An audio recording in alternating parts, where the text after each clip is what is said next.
Siyanamkela Avalanche of Grace, igama lam ndiyuthenjiwe molweni. Sifunda kwincwadi yeDeuteronomy 28 namhlanje ivesi yesixhenxe. Ithi uYehova wozinikela zixatyelwe phambi kwakho iintshaba zakho ezivukelana nawe ziphume zisiza kuwe ngandlelanye zikubaleke ngendlela ezisixhenxe. uYehova wayethetha namaSirayeli apha ewaprepara uba nizawuba nazo iintshaba ekufuneka nazi into yokuthi njena andizonilahla ndizawuba nani. Wayebaxhobisa uba bazi ukuba uzawubaprotektha, uzawubakhusela.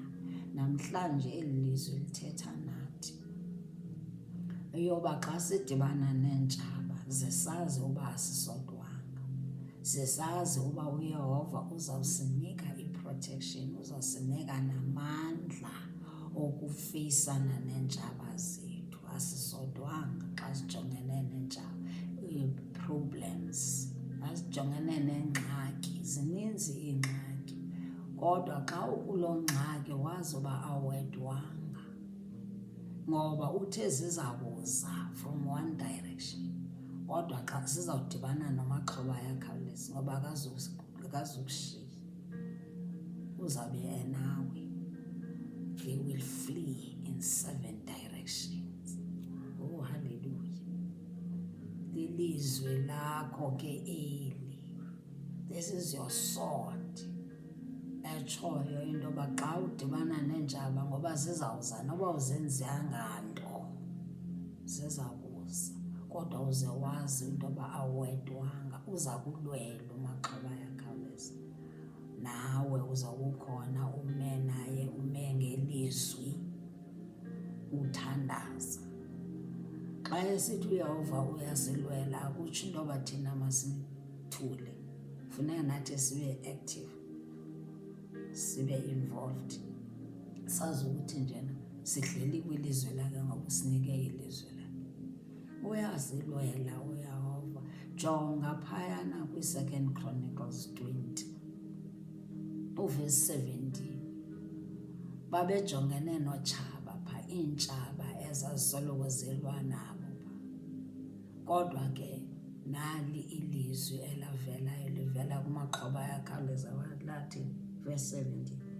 Leya namhlanje ayiyoyini, zimiseni nime nilubone usindiso lukaYehova.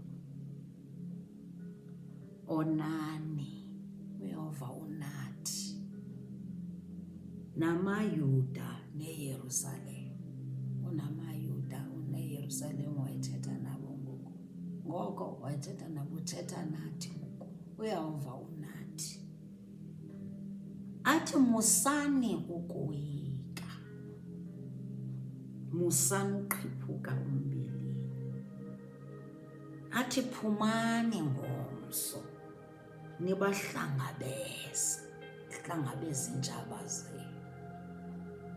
uYehova unani. Thetha nathi uYehova unathi, unawe kuleyo ngxaki, awedwanga. Nangoku ke ubonisa uba wayenabo.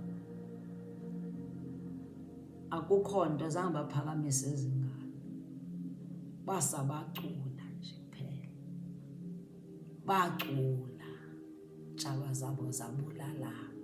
Bathi bulelani kuYehova ngoba elungile, ngoba ingunaphakade inceba yakhe. Becula, zabulalana iintshaba zabo ezazizoba atheka. Praise and worship ungadlali ngayo. Iintshaba zakho ndikuxelele, xa uprayiza uYehova, phakamisa izandla zakho wholeheartedly, iintshaba zakho ziyabulalana. Ndikuxelele ke mna ke, ndizokomeleza namhlanje into yoba ungoyiki. Watsho nawe wathi ungoyiki, wathi le ayiyoyini. Culani nje kuphela, nithi bulelani kuYehova ngoba bekungaphakathi inceba yakhe, bacula tshaba zabulalana. Unelizwi uYesu utheni kuMark 23, kuMark 11, it's Mark 11:23.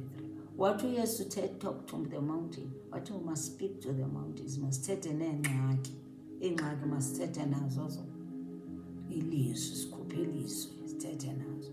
Naliya ilizwi lanamhlanje uma uthethe nalo kwiingxaki zakho, kwii-enemies zakho.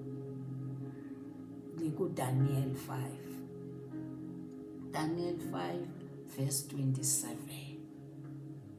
Utsho uthi phayana nilinganisiwe esikalini wafunyana ulula kuloo high blood, kokugula, kwezo ngxaki ezibona ngathi nje nasoze zihlukane nawe. Ilizwi yawavuya kusinika uthi nje ulinganisiwe wena. Silingo ndini ulinganisiwe esikalini wafunyana ulula. Angeke umelane noYehova wakho. My God is mighty and strong in battle. Na ulinganisiwe mene tekela ufasile. Bambela tekela la verse 7 namhlanje. Uthi ulinganisiwe esikalini wafunyana ulula we. Wenzeni ngelo xesha? Ungene kwi-praise, ungene ku-worship, worship your God. We-engage actively futhi. Uhlale elizwini lakho, kumane ukhangele ezinye vesi, uthethe neengxaki zakho, uthethe nezilingo. Awedwanga nzokome